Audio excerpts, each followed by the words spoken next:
e toi whātalo whāto le whaopoponga o Tala Fou mo le nei vaenga o le tae ao. Na whaalauwi lo mai ana nafi le suafa o le ali i porirua, le ana maliwi ti Taipei i le vai aso taluai o Barry Hall whase fulu whātausanga na maua ua maliwi lo na whale i ofiti i le lata i le ono i le afiafi o le aso wharaile o lo o whai aso e suenga leo e winga i lea mata upu. O le tau mawhanawhana o lumana i nei, o le sama mua lea whato ato e te tala whasa o loto ai tua oi, mai le tolu tausanga taluai, a o iai i tuutuunga o le COVID-19. Pei tai ua ripotia mai o le awha i titia taawale rentals, i le tau mawhanawhana, e tusamali se fulu afe taawale o le awha i titia mai i au nanga awha le taawale, ma ua fautua ina tangata malanga, ina ia whaatonu pe pokma mao mai taawale, aile i o i le taimi e malanga mai ai i New Zealand. O valo ia e silia ma le lua te si ma le fitu 5 miliona turisi asi mai i le atunuu i le tausanga nei, ma o le a ono le maua e nisi ni taawale e fia whao ngā mo se taimi le tu mau, pe a lata i le whaai unga o le tausanga. Ua iai se fuafuanga ale komisia na whamatau o loa tautau mafa i supermarketi. Ia si itia le tauvanga i le vao supermarketi, ina ia tuuawa noa ai ma tele supermarketi e filifili ai tangata whaatau. Ua tele supermarketi ua whaatu mauina pe tau fia le fesuia inga i tau o nisio o loa, taluna a mata le tau malulu. Ma le wha moe ia fesoso aniai mo a inga i le taunga tau le soifuanga ua iai nei. Ua whaamaunia mai e le University o Otago, lona ingo fau i le ngangana Maori, o le asui ai le ingo Maori o le University o lo iai nei, a mata whaamamaluina i le masino me i le tausanga fau, o le asui mai le te whare wānanga o Otago, i le Otago whakaihuaka. Na whaalia le so upo le University, o le masino matina a matai na whaia whaatalatala noanga e winga i lea mata upu, mana mafuli finangalo tangata e langolangoina le suinga fau. E tusa malitasi tesi male 3 miliona tāla le tupe e whaalu i le whaataunu uina o le suinga o le ingoa, ai whaatu mauina pia le ingoa i le ngangana whaapiritania se iwangana i le ingoa Maori o le asuia.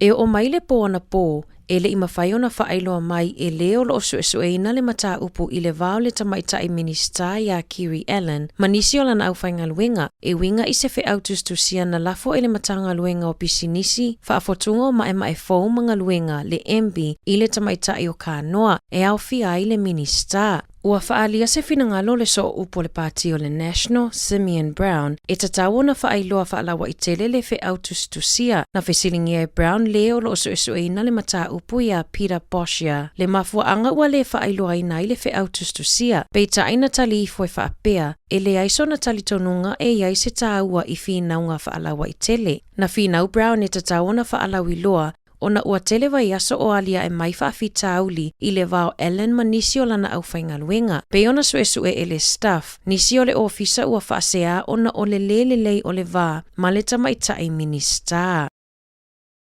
E ono se fulu afe tāla ua whaasalai nai le kamupani a le Coastwide Flooring Extra Limited, le asa whainga luenga i le ali i o Ryan Mead na maliu a oilungo le ngaluenga o le whakapetai no fale. Sa ia mana vai nai se tasi o vaila au o ona, ma whaanatinati atu ai i le fale mai kalai estete, ma maliu ai le aso limo mati le lua afe se fulu iwa. E se lauma le 5 afe tāla ua whaatonuina le whaamasinonga le kamupani, e totongi atu i le ainga o le na maliu. Na maua isuenga le work safe, e le isaunga le mumea whainga luenga na whaaunga e Mead i le whaatinonga luenga a le kamupani.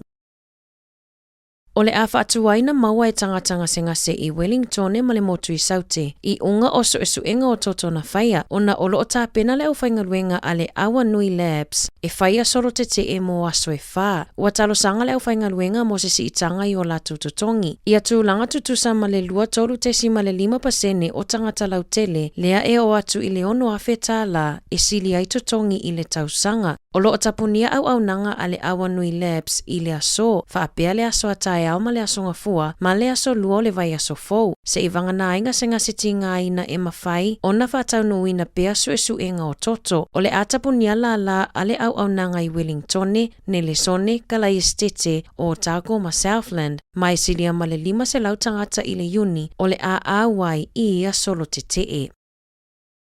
Ua tauwhia le waka kotahi le toe whaongaina pe ulufale no foafi ale te hui ai au kilani mo se taimi le tu mau ona ole le saunga le mu sa le mawhai ona tu whaalua le no foafi ina ua mumu mai le mo li mumu. O le aso se furufito yuni sa le mawhai ai ona tu le no foafi ina ua mumu le mo li mumu au avele pa se to aiva se fulufa e siria mal se fululua maasina e whai ai siaki. Ma toi whaalele ai no foafi, ma o se popolinga tele lea mo tangata e malanga e whaonga aina no foafi mo fe malanga inga.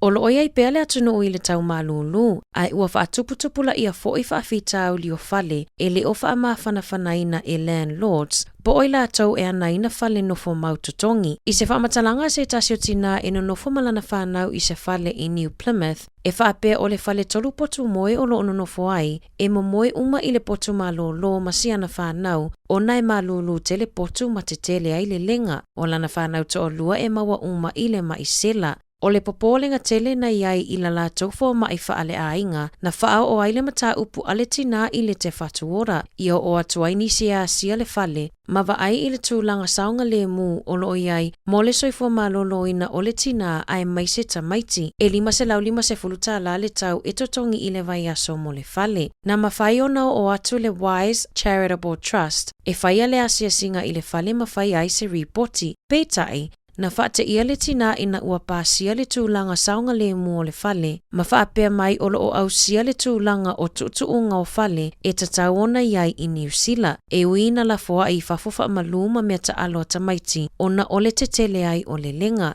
Na whesilingi ai le leiti o New Zealand le pule siri o le ofisa na whaia le suesuenga I a Paul Scala, ma whaapea mai, sa le whaingo fie le whainga o siaki I totonu o pui pui. Ma e ailo na talitonunga, e le au fia le siaki ina o lenga po le mold I totonu o walls, I lalo o le Healthy Home Standards, po o tutuunga e tataona au sia mo le saunga le mu I le soifua malolo ina. Ua toi wha o atu le mata upu ale tinai lana fō mai, pe ona iai I ripoti.